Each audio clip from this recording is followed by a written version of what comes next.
All right, guys, so we're out here, I don't know, west of Colorado Springs, and we're going to do a shakedown run on the truck.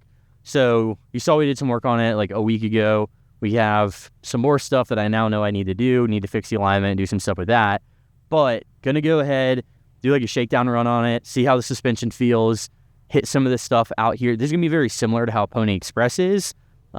This road we're on is kind of more of a high-speed road type deal. So get a lot of those same feelings in that we get on Pony Express with the truck.